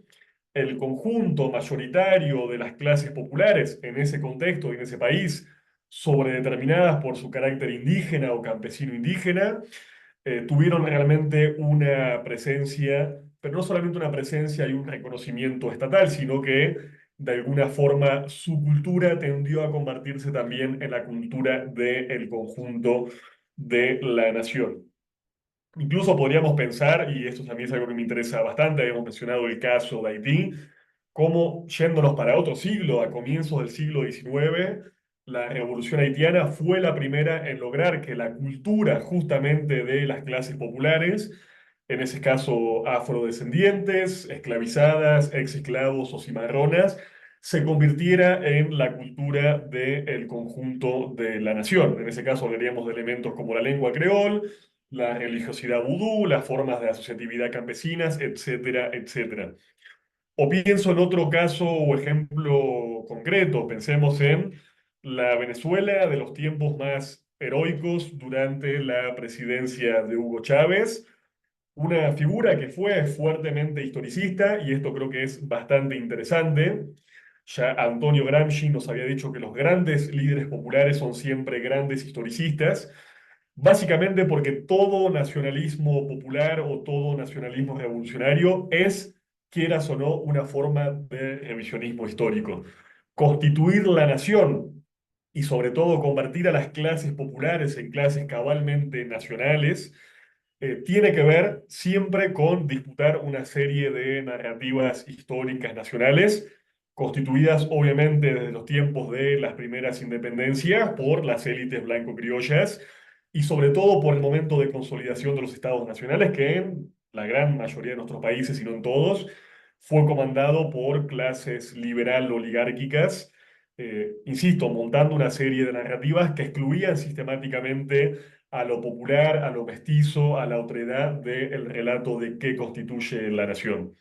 En el caso de la Venezuela contemporánea, bueno, tenemos miles de discursos de Hugo Chávez, tenemos sus alopresidentes, tenemos sus alocuciones de todo tipo, permanentemente yendo a discutir y recrear las narrativas históricas y, por ejemplo, levantando y exaltando una serie de símbolos y de figuras patrióticas, ya no solamente canónicas y blanco-criollas como Francisco de Miranda o Simón Bolívar, sino también indígenas como Guaycaipuro o afrodescendientes como el Negro Primero.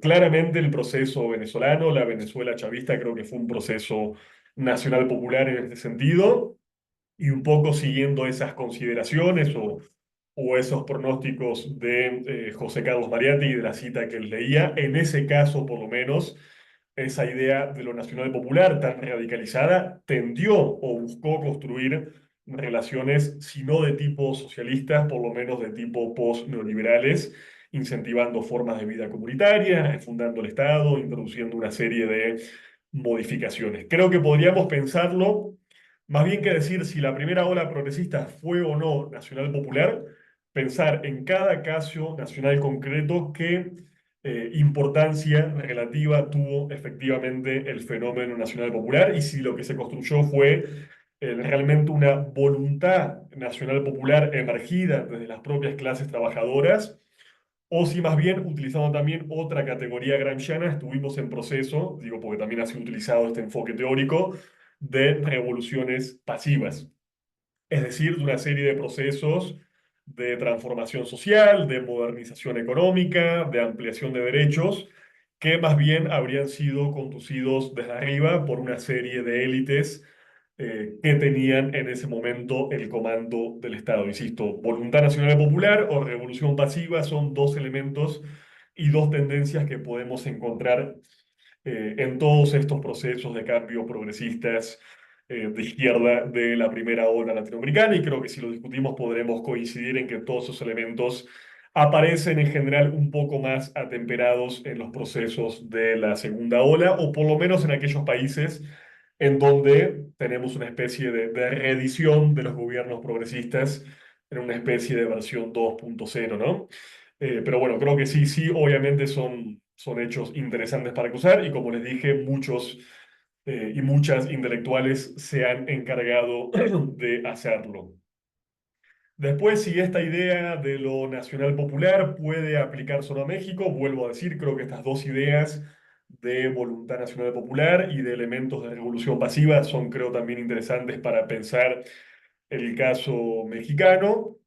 De lo que no caben dudas es de que una figura como el presidente saliente Andrés Manuel López Obrador fue en este sentido el mismo que decíamos de Hugo Chávez, una figura claramente historicista. No les voy a contar a ustedes, sobre todo mexicanos y mexicanas, cuánto abundó Andrés Manuel López Obrador, por ejemplo, en las mañaneras sostenidas a lo largo de todo un sexenio, en narrar y disputar los sentidos de la historia mexicana. Incluso la misma idea de las 4 transformaciones de la vida pública de México son claramente un relato en clave nacional popular que busca explicar la evolución y las transformaciones de la sociedad mexicana, poniendo cierto énfasis en el rol jugado por las clases populares con la independencia, la Revolución Mexicana, la Guerra de Reforma, la Revolución Mexicana y la Cuarta Transformación en tiempos y en términos contemporáneos. Creo que esa construcción histórica de la 4T, en ese sentido, por lo menos narrativo y simbólico, es claramente una construcción de tipo nacional popular. Después alguien, no anoté el nombre, preguntaba cómo analizar a estos personajes populares, creo que dijeron o no, eso capaz lo puse yo, de la extrema derecha. Bueno, ahí creo que si pasamos a analizar los vínculos entre esta memoria o esta tradición nacional popular y cada una de estas figuras, deberíamos, me parece, marcar y ser prudentes algunas distancias y diferenciaciones. No es lo mismo, pensemos en casos hoy emblemáticos en boga, el caso de Javier Milei en la Argentina. Nadie podría decir, y Milei seguramente no lo diría, que él es una figura nacional popular, ni mucho menos. Él, por supuesto, sí es una figura que también busca disputar narrativas históricas, como cualquier proyecto que busca ser hegemónico. Por eso suele decir, por más ridículo que nos parezca, que la Argentina viene coqueteando hace más de 100 años con el socialismo, o por eso busca ir a las fuentes de la tradición liberal argentina, rescatando de una forma bastante sesgada, a mi modo de ver, figuras como la de Juan Bautista Alberdi, pero creo que en este caso su disputa de las narrativas históricas y su historicismo no tiene nada que ver con elementos nacional populares. De hecho, su ideología, su credo libertario o minarquista o anarcocapitalista se funda casi exclusivamente y expresamente en influencias ideológicas foráneas, como el caso de, por ejemplo, Karl Menger, Hayek o la Escuela Austriaca de Economía, o la tradición de los libertarios de los Estados Unidos, como Murray Rothbard y tantas otras figuras. Creo que en ese caso, insisto, de Javier Milei estamos en presencia claramente de lo que nos decía Mariátegui o también nos decía Cueva, ¿no? Estas clases dominantes periféricas en general son totalmente dependientes en términos ideológicos y en general cultivan un altísimo desprecio por todos los elementos de la cultura popular y de la cultura plebeya de nuestros respectivos países. No van a escuchar a Milei, obviamente, reivindicando ningún elemento de la cultura plebeya, ni mucho menos de los sectores y de las comunidades indígenas de mi país, ni nada de eso. Estamos en presencia claramente de una serie de ideologías y ideologemas que podríamos llamar antinacionales y antipopulares. Quizás en otros casos y en presencia de otras derechas, pienso en el caso, por ejemplo, de Jair Bolsonaro en Brasil, la situación sea diferente. Creo que el bolsonarismo en Brasil ha movilizado con mucho más éxito y creyendo bastante más en eso, una serie de elementos simbólicos de las tradiciones populares del Brasil, que no es, insisto, no tiene nada que ver con el caso de Javier Milei en Argentina. Y esto quizás también tenga que ver, si hay compañeros y compañeras de Brasil por ahí, en todo caso me corregirán, con que la construcción del sentido de lo nacional en el caso de Brasil ha sido muy diferente y muy singular al de los otros países de América Latina. Pensemos un poquito en esta idea de momentos constitutivos que mencionábamos con Zabaleta Mercado. En general, el primer gran momento constitutivo de las repúblicas latinoamericanas fueron las guerras de independencia, fueron la descolonización formal respecto al imperio español y la construcción de los primeros estados, siquiera formalmente independientes.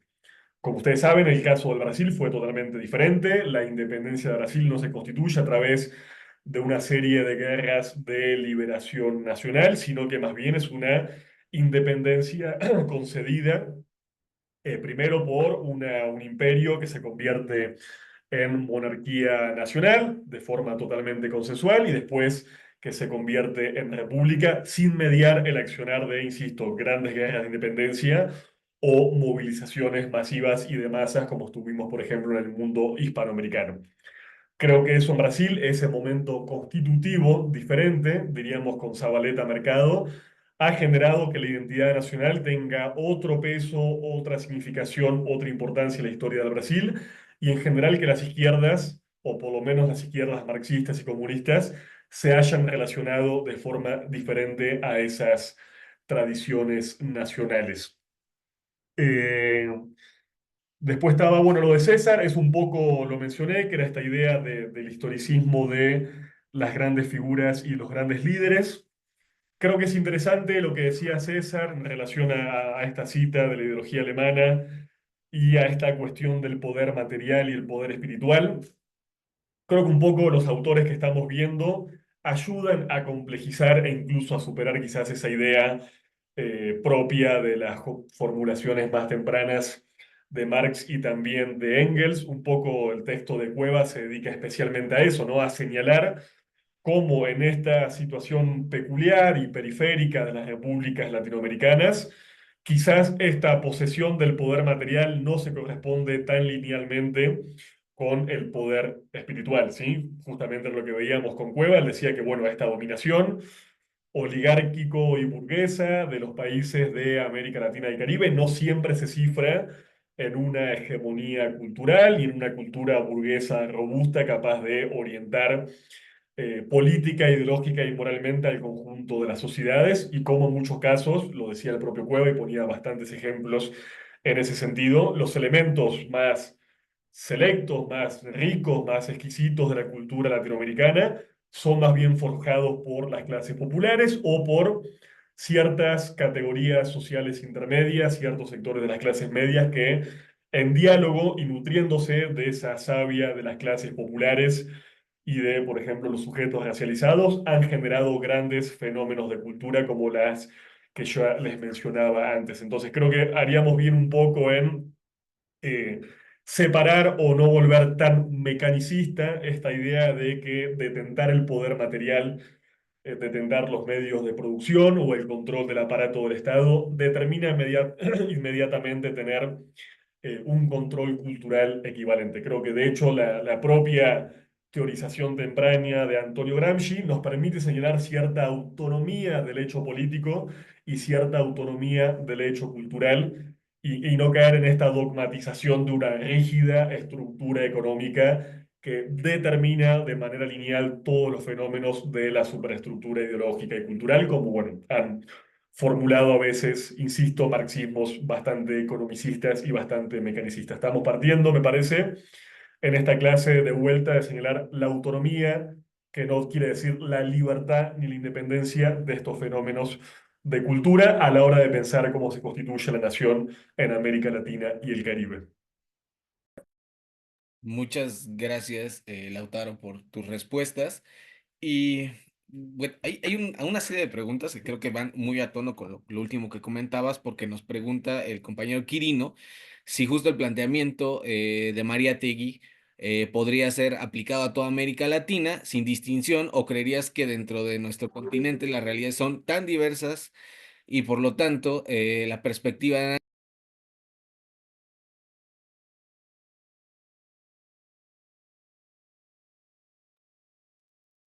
Te perdí, Diego, no sé si te silenciaste porque no te veo y no te escucho.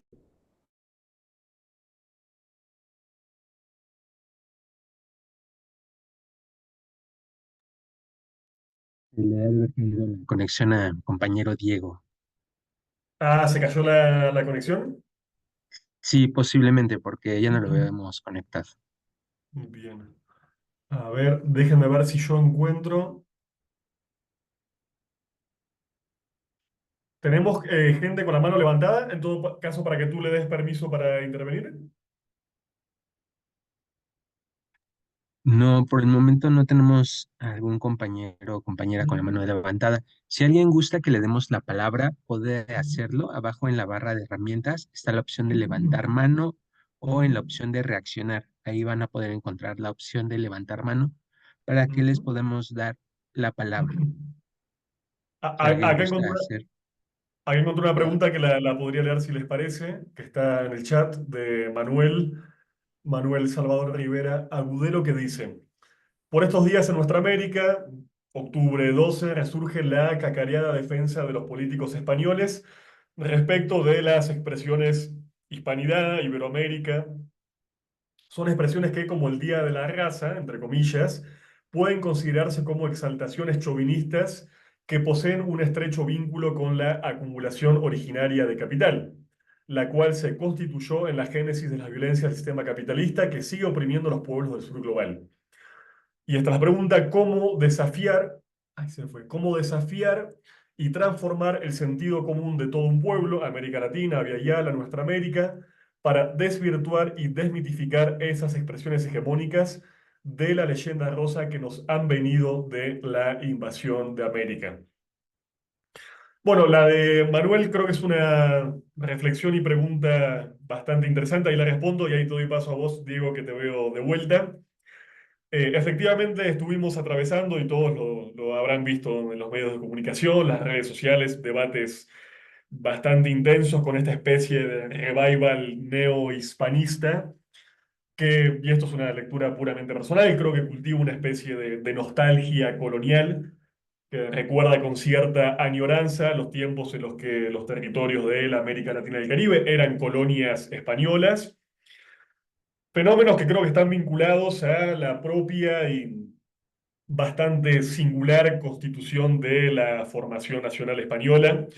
Creo que de vuelta es útil pensar en términos de estos momentos constitutivos, ¿no? ¿Qué hitos históricos y políticos están en la base de la construcción de estos elementos que buscan aglutinar en términos reales o simbólicos a una colectividad humana? Y de hecho, hoy en España, en Europa, incluso muchísimos españoles y españolas discuten el hecho singular de que la gran fecha nacional de España, su momento constitutivo, así celebrado, no sea su propio proceso de independencia, su unificación estatal, o en este caso, por ejemplo, la reconquista del territorio español de cara a la ocupación árabe musulmana, sino que lo que festejen como hito nacional sea justamente la conquista y el inicio de la colonización de América con la llegada de Cristóbal Colón a nuestro territorio. Bueno, eso habla evidentemente, en este caso sí, de un nacionalismo de tipo colonial o neocolonial, o que por lo menos, insisto, tiene cierta añoranza de ese pasado colonial. Y creo que es un muy buen ejemplo y agradezco la pregunta del compañero para un poco volver a esta idea que colocaba José Carlos Mariátegui de que no podemos volver equivalentes ni descalificar en un solo movimiento el nacionalismo de tipo popular y anticolonial de los países periféricos y en este caso el nacionalismo chauvinista, patriotero, nostálgico colonial que expresa, por ejemplo, esta idea del hispanismo o la idea de la iberósfera, agrego, que cultiva Vox, o la idea de la iberofonía, que mencionan incluso, y miren ustedes las paradojas, algunos autointitulados marxistas españoles, que en esto son tan colonialistas y monárquicos como la extrema derecha de Vox. Entonces creo que este es un muy buen ejemplo de que el hecho nacional, perdón, y las ideologías nacionales tienen naturalmente y objetivamente significaciones diferentes en los países centrales y en los países periféricos. Creo que no podríamos encontrar una celebración equivalente en nuestras repúblicas. Tuvimos en América Latina, por ejemplo, guerras fratricidas, tuvimos guerras de conquista, hubo países que arrebatamos territorios a otras naciones, pero en nuestros países a ver, nadie festeja como hito nacional o la Guerra del Pacífico, o la Guerra del Chaco, o la Guerra de la Triple Alianza, no como un hito y un momento constitutivo de nuestras naciones, aunque haríamos muy bien en discutir esos hechos históricos y cuáles son sus consecuencias en el presente. Entonces, creo y agradezco de vuelta que esa pregunta y reflexión de Manuel es bastante, pero bastante pertinente. Y ahí sí le doy la palabra a Diego para que siga moderando en todo caso las intervenciones. Gracias, Lautaro. No sé si alcanzaste a escuchar la pregunta de Quirino, que era sobre, seguramente sí, y yo quería hacer ahí un poco una trampa porque después Quirino nos preguntaba si iba a haber una sesión sobre populismo, y a mí justo cuando estabas hablando se me hizo muy interesante que trajiste a colación otros conceptos que van muy a la par de la cuestión nacional popular, pero que no necesariamente refieren al mismo horizonte conceptual, ¿no? Por ejemplo, el concepto de república, el concepto de lo plebeyo y pues justamente también el concepto de populismo, ¿no? Entonces, tú que además eres especialista en temas históricos, pues te quería preguntar también, quizás para hacer un balance y retomar la pregunta de Quirino, si podríamos pues pensar estos conceptos como equivalentes hoy en las disputas populares de América Latina, o tendríamos que precisar su uso a contextos históricos muy, muy específicos, pues para no desbordar también el horizonte para el cual fueron formulados, y que, pues bueno, buscaban analizar. Y déjame checo el chat a ver si hay más preguntas porque tenía detectadas solo las de Quirino. Y bueno, está la mano de Ramiro. Si quieres, le damos la palabra al compañero Ramiro. Adelante, Ramiro, te escuchamos. Buenas noches, compañeras, compañeros. Yo quisiera hacer una pregunta sobre el video cuando se pasó a Álvaro García Linera. Él mencionaba y yo quisiera que se pudiera profundizar un poco más sobre esto que mencionaba. ¿A qué se refiere Álvaro García Linera cuando menciona y dice que hay que salir de la academia, pero no hay que abandonar sobre la intelectualidad en América Latina? Si se pudiera profundizar, lo agradecería mucho. Esa sería mi pregunta. Gracias. Bien, vamos con esa tres, ¿te parece, Diego? Eh, Lo tuyo y lo de Ramiro. sí, ¿O de alguna adelante. otra? ¿Sí? A ver, Se apagó tu micrófono, Lautaro. gracias. Ahí sobre lo que preguntaba Quirinos, una pregunta bastante general, pero creo que más o menos en sintonía con el espíritu de los autores y marxistas que estamos trabajando, podríamos decir que hay dos cosas. Primero, hay un señalamiento de una común condición colonial y periférica que da a nuestros países características similares. Y puntualmente hay un horizonte de inteligibilidad que está sobre todo colocado en América Latina y el Caribe, lo diría con más reparo según de qué figura estemos hablando. Pero estos autores, José Carlos Mariátegui, Zabaleta Mercado, Agustín Cueva, están pensando en características de constitución nacional, nacional popular, de constitución de los estados, que en América Latina y el Caribe son similares, o que por lo menos merecen la pena ser comparados y analizados de conjunto, y a la vez no podríamos decir que los procesos son idénticos. Yo insisto, les doy un texto como el de Zabaleta Mercado, que puntualiza claramente la constitución de lo nacional en el caso de Bolivia. Él no deja de señalar las particularidades étnicas, históricas y culturales de aquel país. Y lo mismo podríamos decir para el caso del ensayo que les dejé como material complementario de Agustín Cueva, que analiza los diferentes gobiernos velasquistas en el caso de Ecuador. También intentando comprender cómo esa serie de gobiernos, que él sí en ese caso va a llamar populistas, tienen que ver con un proceso histórico, con equivalencias en América Latina y el Caribe, pero que sobre todo tenemos que poner en sintonía con una serie de transformaciones específicas del Ecuador, que él va a cifrar en la migración campo-ciudad, la construcción de un subproletariado urbano y una serie de otros fenómenos propios de las tradiciones del Ecuador. Entonces creo que tenemos las dos cosas. Tenemos particularidades irreductibles de cada formación nacional y tenemos también una serie de elementos que vuelven equivalentes o por lo menos equiparables las historias de nuestras diferentes repúblicas.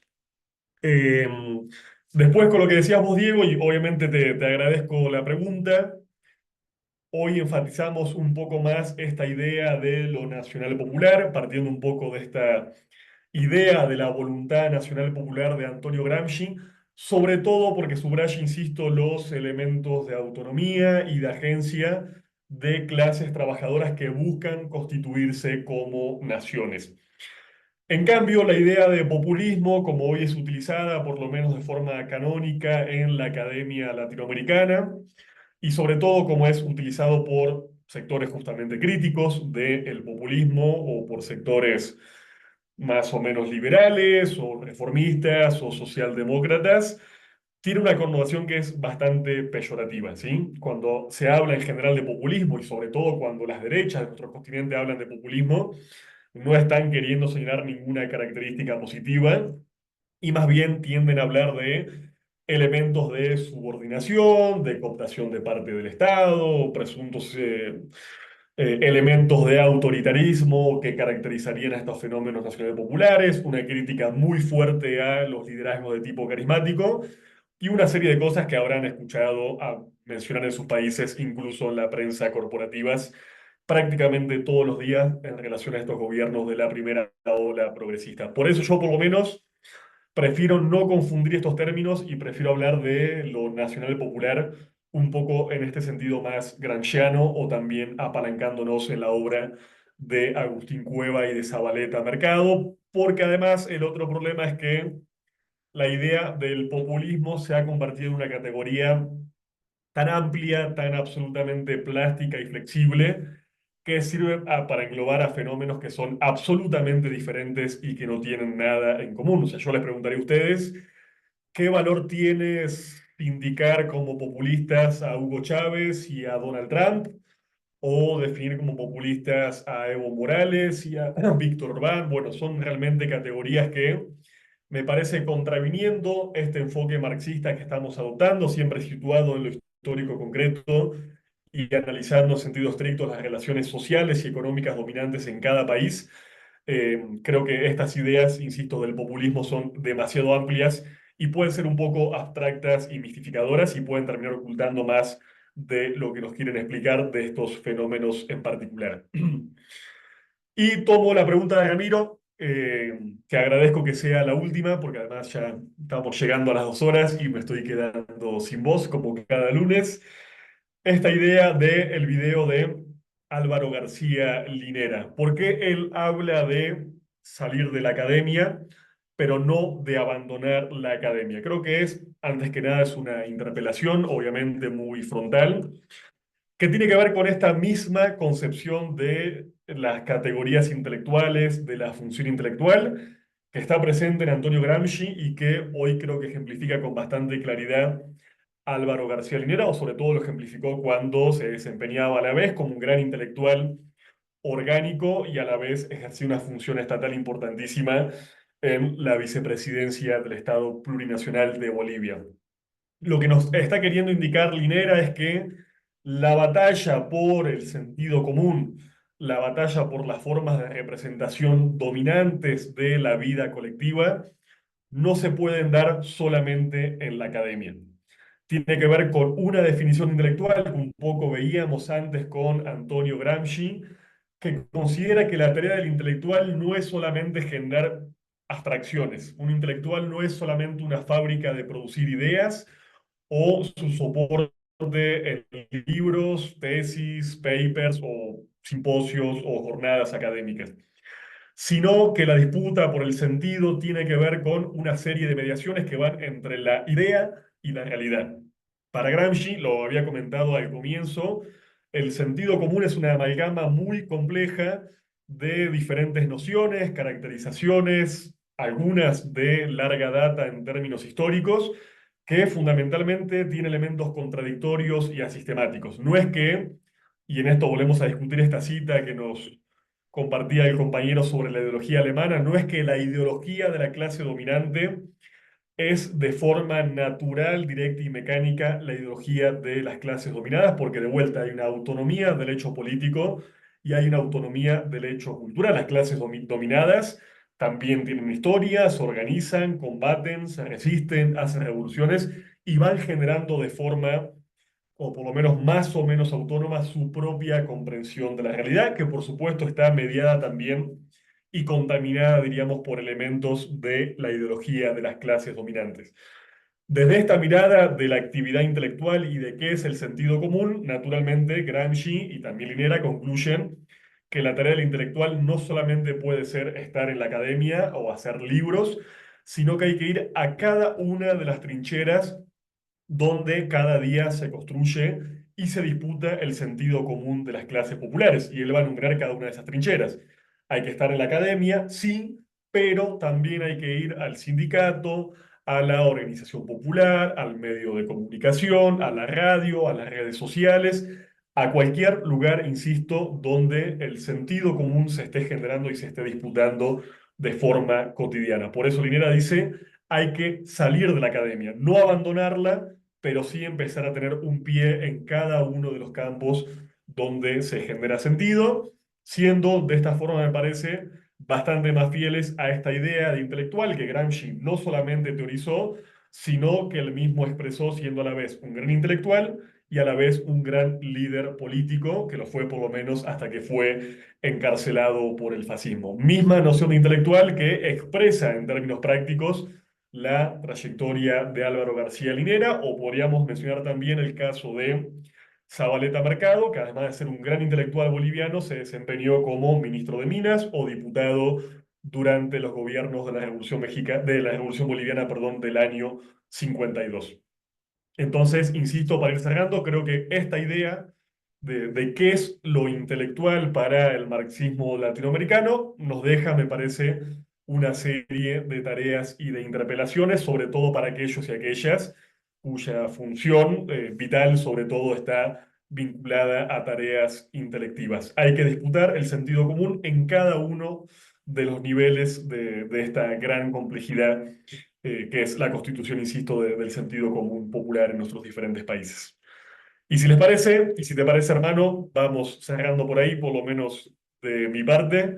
Muy agradecido, como siempre, por su participación, por su paciencia y también por todas las preguntas y reflexiones que nos dejaron el día de hoy. Muchas gracias, Lautaro, nuevamente por acompañarnos y pues bueno, por compartir un poco de tus conocimientos para seguir nutriendo la discusión militante, bueno, no solo en Morena, sino en otras latitudes de nuestro continente. Les agradecemos, compas, por haberse sumado a esta octava sesión del Seminario de Marxismos Latinoamericanos y Caribeños. Solo les comentaría algo más, y es que el micrositio del seminario ya está listo y se estará actualizando con cada sesión. Entonces ahí, además del video, van a encontrar también acomodadas las lecturas, quizás de una forma más, más intuitiva, para que no se pierdan y puedan estar revisando todos los materiales que nos sugiere Lautaro en cada una de las sesiones. Pues les agradecemos, no olviden pasar lista y hay algunas preguntas que quedaron pendientes, pero creo que por el tema de la próxima sesión donde vamos a analizar teoría de la dependencia, si no me equivoco, Lautaro, tomo nota y no se preocupen, la próxima semana la rescatamos, ¿vale? Pues bueno, hasta aquí la dejamos. Muchas gracias por conectarse. Nos vemos la próxima semana. Gracias. Chao, compañeros, compañeras.